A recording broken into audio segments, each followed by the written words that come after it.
SLS, for the cryogenic or super chilled fueling of the largest rocket booster stage in the world. NASA engineers say today's tanking became necessary after a large hydrogen leak in the liquid hydrogen fuel line resulted in Launch Director Charlie Blackwell Thompson waving off the second launch attempt on September 3rd. A small indentation in a seal where the liquid hydrogen quick disconnect goes into the rocket was discovered, but NASA engineers were not able to determine exactly what caused the 0.01 inch deep indentation. What they did conclude is that the hydrogen loading operation needs to be, quote, kinder and gentler. And so they changed out the seals to the liquid hydrogen line, updated cryogenic loading procedures, and added software automation to the cryoloading, all to flow the liquid hydrogen through those lines in a way that greatly reduces the thermal stress and shock to the lines and the connections. That thermal stress comes from an extreme temperature change from ambient air, which is right now is around 76 degrees, down to minus 423 degrees on the liquid hydrogen side. Engineers say the kinder, gentler cryoloading, which will take about around a half hour longer than the original loading procedure, once completed, will allow them to prove they can successfully fuel this rocket for the next launch attempt on a flight test around the moon. And now the team is ready to put their changes to the test. So let's get you updated on what has happened so far.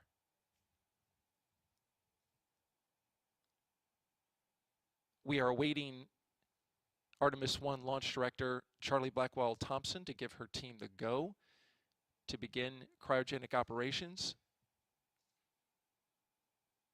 The team is keeping a close eye on the weather. Just moments ago, the launch weather officer updating the launch director. We do have some showers and some storm cells off our coast to the east. You can see some of the cloud cover there. Further away, a little more than 30 miles, they were tracking a storm. But the LWO says, the launch weather officer says it shouldn't be an impact at this time. Still, with the activity that is offshore, we've got a borderline go, no go on the lightning constraint. We're green at the moment, to be clear. But the launch weather officer has put a chance of lightning during the next several hours, which is a constraint to begin tanking at 20%. Again, that's green.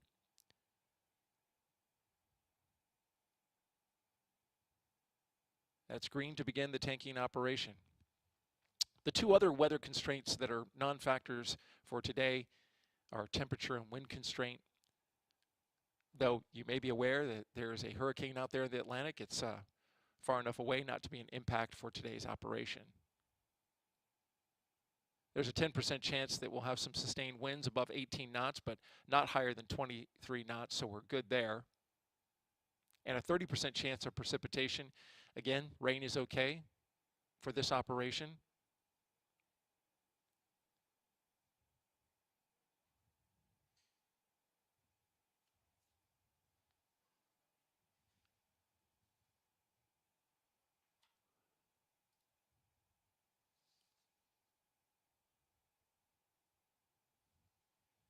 And currently, I'm listening into the launch team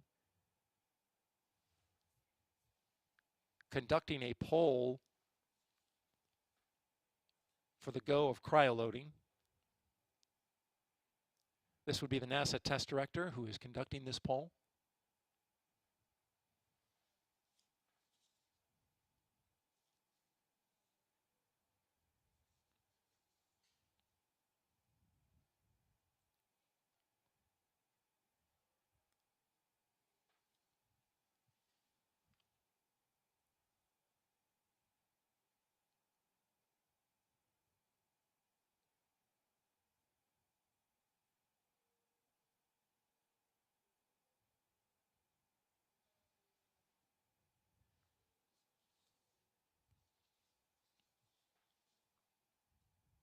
Okay, the team currently looking for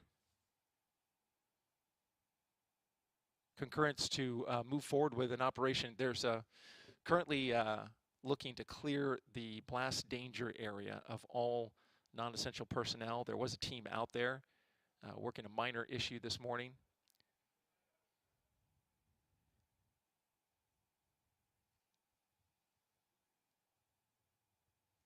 And so they're still awaiting the pad clear. Of course, they got to have the pad clear before cryo loading begins. Need to have all personnel out of the area. I want to talk about what we will see today. We're going to be tanking the core stage, which is the center booster on the rocket there. Both the core stage and the upper stage with liquid hydrogen and liquid oxygen. It's a very complex system and operation. The team changing up their procedures for loading the liquid hydrogen.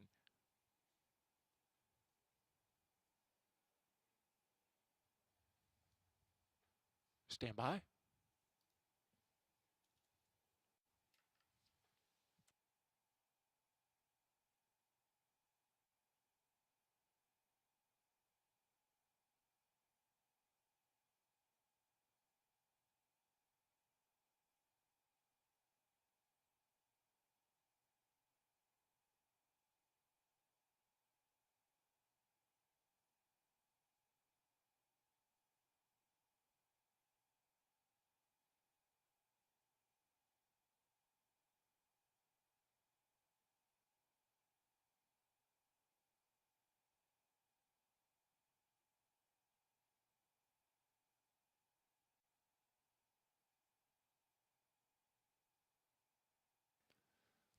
Okay, and so as I was saying, the tanking of the rocket is the prime objective today.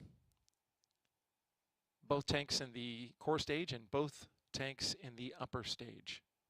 What we will not see today, besides the obvious, there is no launch today.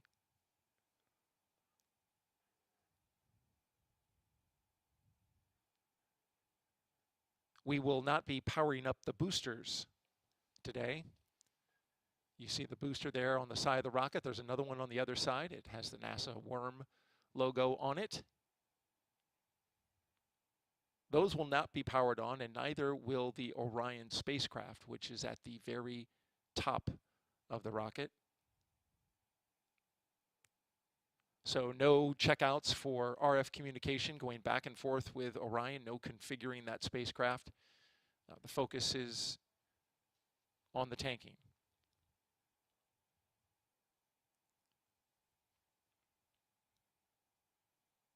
We will also not go through terminal count. That's the final 10 minutes where the rocket is configured for launch. Once the moon rocket is fully fueled, the test will be complete.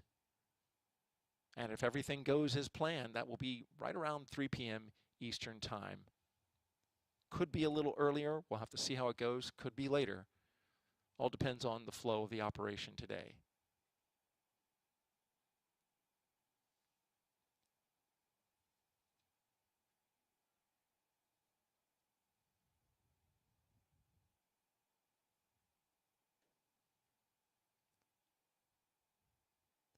Before we get started with the commentary for today's operation, just want to let you know what to expect when you tune in. We will cycle various shots of the rocket, including engineering cameras, which are used by the launch team to closely inspect the rocket throughout the test. So if you see a camera pan, tilt, or zoom, that's not a NASA TV employee that's moving that camera. That's a launch engineer that is inspecting the rocket and making sure that everything is okay. My role will be to listen to the launch team and then provide real-time updates as the test goes along. We're looking at about an 8 to 10 hour operation. There will be periods of quiet, but I will make sure to give you a summary of all the events that happen. The overall tanking operation at the top of every hour. I'll also break in to let you know when any key milestones have been reached. And of course, I'll speak to any pauses in the operation or any major issues the launch team is working that could affect the fueling of the rocket.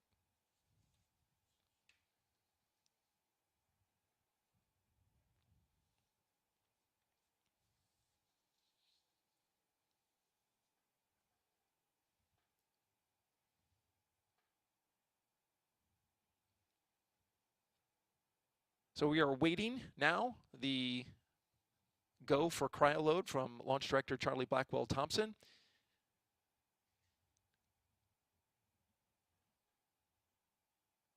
She is currently talking to the launch team, NASA test director, and some of the other test directors. Stand by for that. This is Artemis Launch Control.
Quick update on the tanking operation.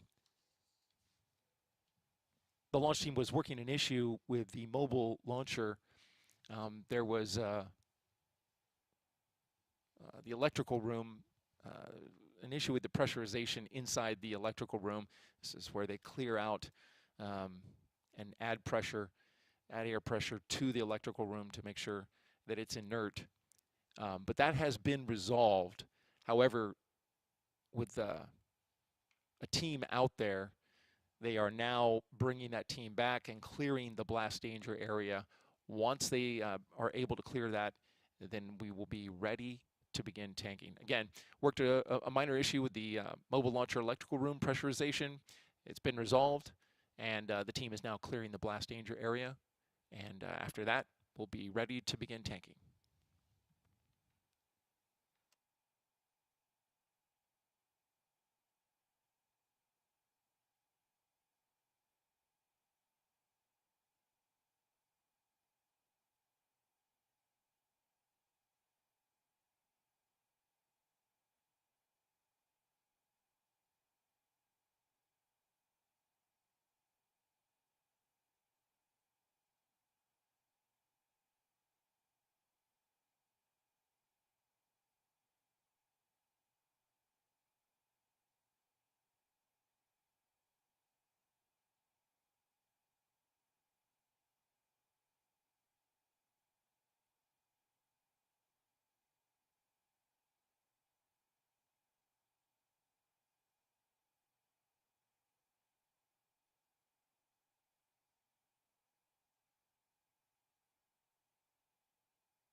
Update now at 7:30 a.m. Eastern Time. We just received a go from the launch director, Charlie Blackwell Thompson, to begin the cryo-loading operation for today's demonstration test. Again, launch director giving a go for cryo-load at 7:30 a.m. Eastern Time. We're a little off the timeline due to an issue that came up at the pad that was resolved, and then getting the blast danger area cleared. There was a little confusion about an individual who was just outside the blast danger area of security, going out there and making contact with this individual. The launch team wants that person cleared out before they begin. Of course, the BDA, the blast danger area, is an area that is marked off around the launch pad several miles, that allows the launch team to keep personnel safe. Once a cryogenic loading operation begins, they take into account if something were to happen, if there were explosion on the pad. This is an area outside of which they would not expect any debris to fall. And so that individual is being removed, and we are now on our way. Launch team conducting their polls. We'll start marking off milestones here shortly. This is Artemis Launch Control.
So the launch team here at the Kennedy Space Center is moving through their procedures to prepare to begin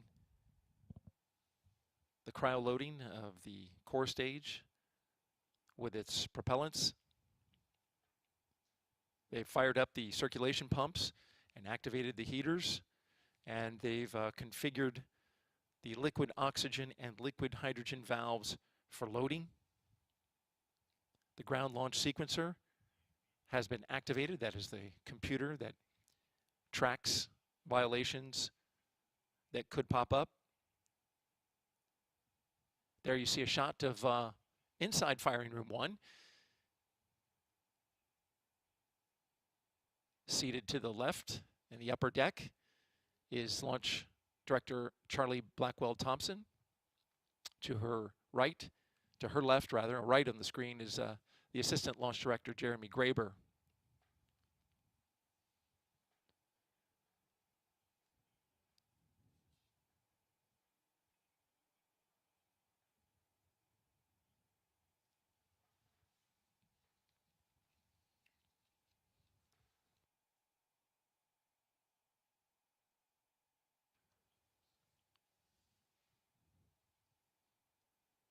And you're looking into firing room 2, which has support personnel for today's tanking operation. There are 4 firing rooms here at the Launch Control Center.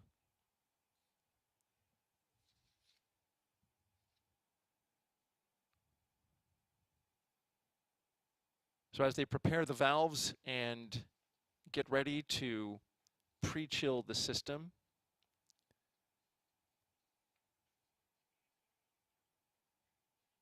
the tanks that they'll be filling on the core stage, there you see it there, nice shot.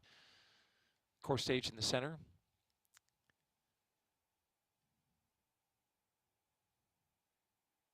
Core stage with its rusty orangish color. That's from the thermal protection system. It's a foam that's sprayed on to the center stage there to insulate it. That helps keep the cryos cold. And at minus 423 degrees Fahrenheit for liquid hydrogen and minus 297 degrees Fahrenheit for liquid oxygen, that thermal protection really helps. Though once the fuel starts going in, it immediately starts to boil. Those gases will be vented off until it's filled.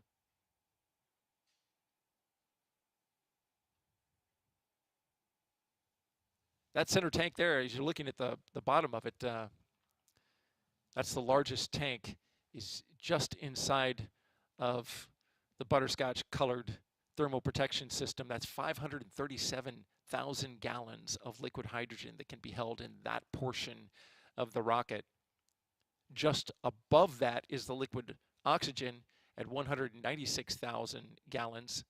Liquid oxygen far denser than liquid hydrogen, and so it takes longer to fill it up. That's going to be the long pole in the operation today, right around the order of 3 hours or so.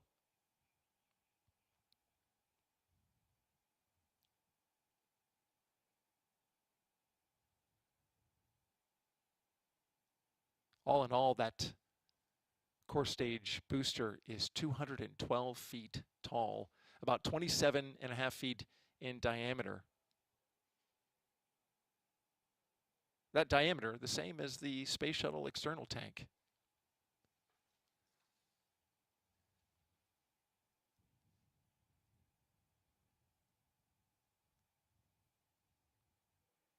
So what's coming up next is the launch team is going to pre-chill the lines that run from the hydrogen cryosphere, which holds 900,000 gallons, close to 900,000 gallons of liquid oxygen. I should say the liquid oxygen cryosphere holds 900,000 gallons, and the liquid hydrogen cryosphere holds 850,000 gallons, very close in terms of capacity. There is a new liquid hydrogen tank being built right now so that it can have a greater capacity. It's 1.25 million gallons, almost a 50% increase in capacity.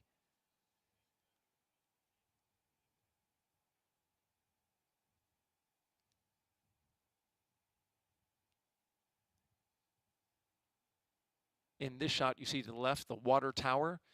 That's for the sound suppression and ignition overpressure system.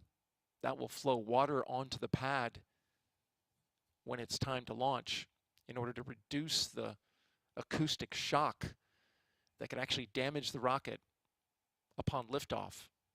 It also helps keep the pad cool.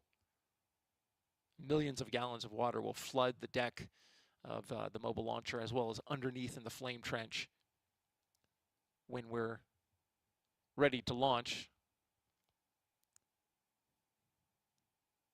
And then to the far left of your screen, that's one of the 3 lightning towers that are out there that help protect this 322-foot tall rocket from a lightning strike. Those launch towers are, those lightning towers are 600 feet tall and have a catenary wire system that connects them all.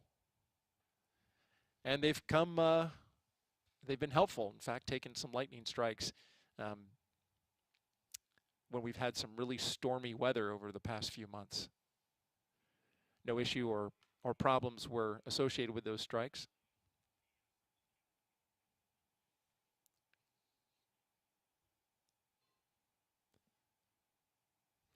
Sunrise was at 10 minutes after 7 a.m. Eastern Time. But with clouds and some storm cells off the coast, you can see there that we've got some overcast skies. Weather officer says that shouldn't be an issue for today's tanking test. But we are right on the line when it comes to lightning. There is a 20% chance that we could have some lightning affect the operation. They can't have lightning once they start the flow of cryogenic propellants into the rocket. So we're eyeing some storms off to the east, just off our coast here. So far, though, so good. We are green on weather at the moment, but keeping some eye on some activity offshore. This is Artemis Launch Control.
Okay, we have a milestone here that we just passed. The core stage liquid oxygen transfer line chill down has begun. This is roughly a 15-minute operation. This will chill down the lines that run from the cryosphere, which you can just see at the bottom right-hand corner of your screen. That's the cryosphere. And it will run the propellant, pre-chill the propellant. They'll run a little bit of propellant inside the lines. They'll back it off, but the gas that will then flash off from that propellant then helps to cool and chill the lines down as they prepare it for the super chilled liquid oxygen to come through there. This is all for thermal conditioning, reducing the shock to the system as they get ready to flow end to end from the cryosphere into the rocket.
And good morning and welcome to the Kennedy Space Center in Florida. It's 8 a.m. Eastern Time here at the Space Coast. At the center of your screen, the Artemis I rocket, the Space Launch System and Orion spacecraft on the pad at 39B.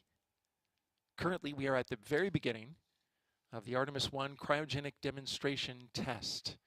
This is a test to validate the fueling operations for super chilled propellants that go into the lower stage, the core stage, and the upper stage. This rocket, of course, we're looking forward to the launch of this rocket that will be the flight test of NASA's Deep Space Exploration System, the Orion spacecraft and Space Launch System rocket, as well as the supporting ground systems here at the Kennedy Space Center in Florida.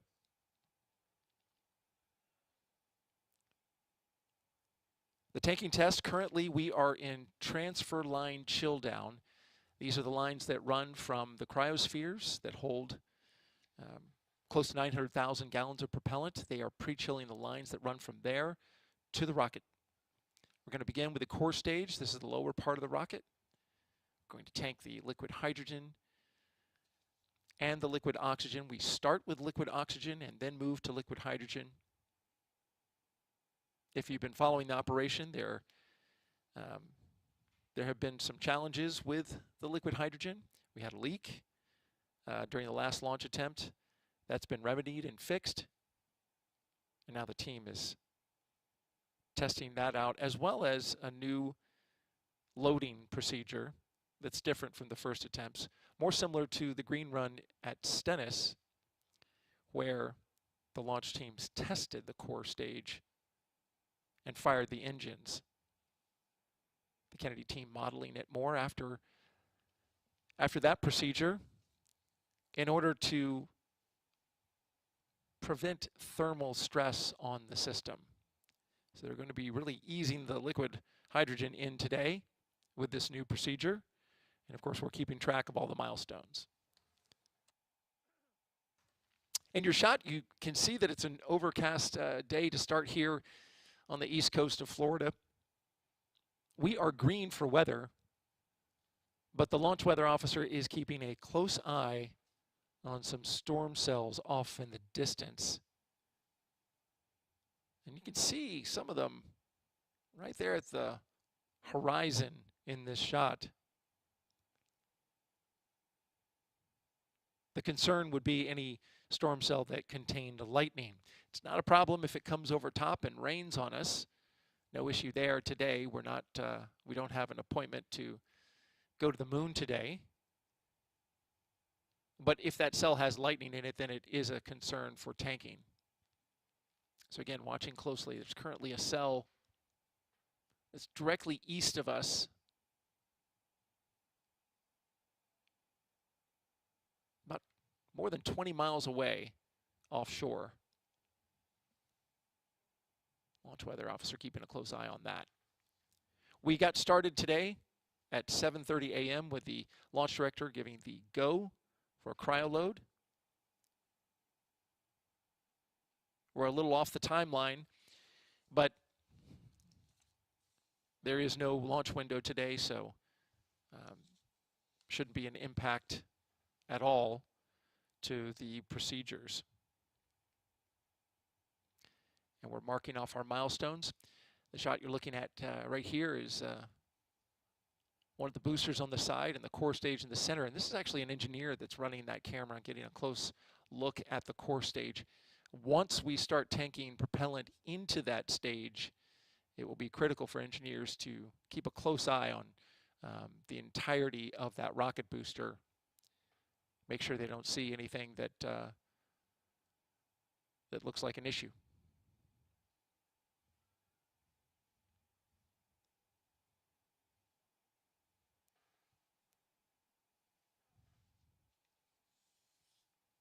This is the rocket that's sending us back to the moon for the benefit of all humanity. Scientific discovery, economic benefits, and inspiration, all for a new generation of explorers, the Artemis generation.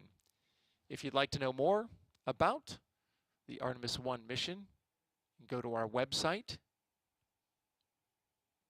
Our website is nasa.gov/Artemis. Again, nasa.gov/Artemis to learn more. This is Artemis Launch Control.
It's 8:15 this morning here at the Kennedy Space Center in Florida with a beautiful shot overlooking the Atlantic Ocean here from Pad 39B. I'm Daryl Nail with NASA Communications here inside Firing Room 1 with 91 systems engineers who are currently configuring the Space Launch System for a tanking test, the cryogenic demonstration test today to tank both the liquid hydrogen tanks in the lower and upper stage and the liquid oxygen tanks. It's a very complex procedure. And to give us an update now, I've got the technical assistant to the launch director, Wes Mosdale, here to talk a little bit about the beginning of the operation and how we're doing so far. Wes, thanks for being here. Hey, good morning, Daryl. It's great to be here this morning. Let's see, the countdown is progressing very well, very smooth. We've had very few issues so far. We got into LOX chilldown here just a few minutes ago, and that's progressing nominally. We were held up a little bit at the beginning of tanking for a couple issues when we were closing out the pad. Part of that closeout is to pressurize the machine rooms, the electrical rooms on the mobile launcher, and we had some readings which were toggling just in and out of our limits, and so we took a little extra time to verify that we were acceptable to continue there, and we are. Our teams are confident we're in a good configuration there, and we wanted to re-verify that the blast danger area was clear for tanking, which it was, and so loading is underway. And that's a great sign, and you're ticking off the milestones as we go along here. As we just explain to the audience why it's so important to chill down these lines before you actually flow super chilled propellants through there. Sure. Well, obviously those propellants are very cold, and we want to prevent any thermal shock to those systems. So we start off by flowing cold gas through those to get them chilled and conditioned before we begin the flow of liquid out to the vehicle. We're green for weather. We're looking here at a shot that shows a little bit of the sky. Got some overcast skies, some clouds around, but we're green for weather to start tanking.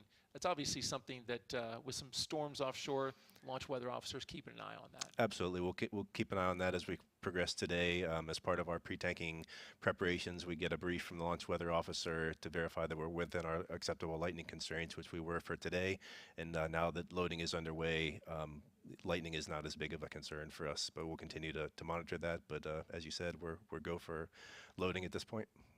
Now the team is obviously going to be very aware, and especially the cryo team on the liquid hydrogen side, for the revised loading operation. I guess a new loading operation, right? What's been called a kinder, gentler loading of the liquid hydrogen.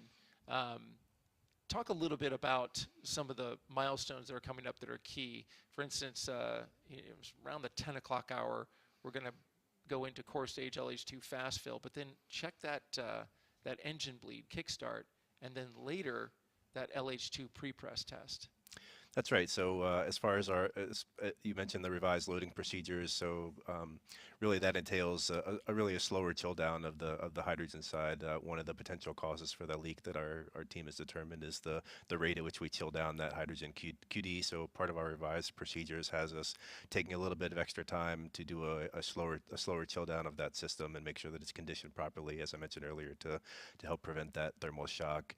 And once we do get into fast fill, we will go into the engine bleed kickstart, which involves pressurizing closing the vent valve on the hydrogen tank and building up a little pressure in the tank to help force that hydrogen through the engines and get that bleed going. And then we open back up that vent valve and go into that bleed process there. Yeah, and then the pre-press test comes a little bit later, somewhere around 1 o'clock Eastern time. That will be another big moment for the hydrogen team.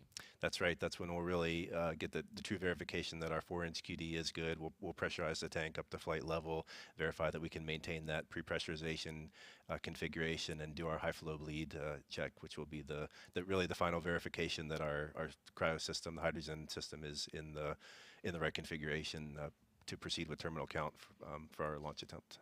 Very good. The team, of course, started this operation a couple days ago with a call to stations, but today it's the cryogenic portion, which is the big focus of this entire operation. Seems like what's your feel in the mood of the team this morning? I think the team is really excited to get through this test. Everybody's been working hard these last few weeks. You know, we went and demated that umbilical. We changed out the seal. The team did really an outstanding job managing that work at the pad and around the weather and other environmental things we had out there. So the team is, you know, feels like we really have a great shot today at getting through tanking, and I think everybody is excited to get through that successful tanking today. And thank you for mentioning the work that went out there on the pad, because the ground team that was out there working that had to face a lot of issues with the weather, right? Because that's an area that's so sensitive. You have to have an enclosure around it, want to keep all the weather out. And they were scheduling that work around times when it was raining. And for the past few weeks, we have had heavy rainstorms here on the east coast of Florida. That's right. Weather has certainly been a challenge for us, but as you mentioned, the team really we laid out the schedule every day. We took the weather into account, and so kind of planned the work around those weather windows. Understood, you know, the durations for each of the activities we had and how that fit into the forecast. And we worked closely with the forecasters over at the 45th Weather Squadron over there to make sure that we had acceptable windows to get that work done. And as you said, breaking into the hydrogen system, maintaining the cleanliness is of utmost importance, and our team did a great job in doing that work outside at the pad. And now it's time to test that work. That's right. Wes Mosdale, Technical Assistant to Launch Director, thank you for taking time from your console to explain the operation this morning and give us an update. We really appreciate it, and good luck to you. Thanks, Daryl. I appreciate it. All right. You heard the update there from Wes Mosdale, and we continue to track milestones as the cryogenic demonstration test continues. This is Artemis Launch Control.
couple updates here for some milestones reached. At 8:42 a.m., we went into core stage liquid oxygen slow fill. Again, core stage liquid oxygen slow fill has now begun, so that the chilling of the transfer line is complete. We are now in slow fill for liquid oxygen.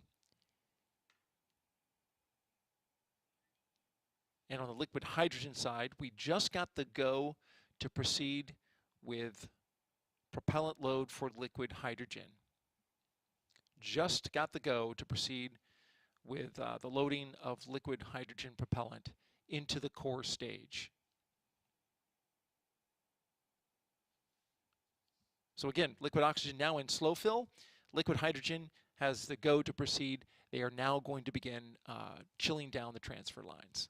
This is Artemis Launch Control.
Just about 10 minutes before 9 a.m. Eastern Time here at the Kennedy Space Center in Florida. You're looking at a live picture of Launch Complex 39B, where the Space Launch System is on the pad, and currently cryogenic loading operation demonstration test is underway. We are flowing liquid oxygen into the rocket at this moment. And we are currently chilling down the other side of the propellant, the liquid hydrogen, chilling down the lines that lead from the cryosphere to the mobile launch pad. So far, procedure is going very well. The cryogenic loading operation in sync. And we currently stand at roughly 5% full on the liquid oxygen side. Again, we're just about 5% full. It's a 196,000 gallon tank, but the liquid oxygen is very dense, so it takes some time to fill that. We're going to be in slow fill for just about 15 minutes, and then we're going to transfer to fast fill, and that's roughly 3 hours. A long pole in the tent, so to speak. Want to also make you aware of a programming note. You can see on your screen there, we're tracking the capacity of the liquid oxygen tank, and you can see there, minus 295 degrees Fahrenheit, super chilled liquid oxygen. This is the oxidizer that, when combined with the liquid hydrogen, creates the thrust upon ignition to lift that rocket, help lift that rocket off the ground.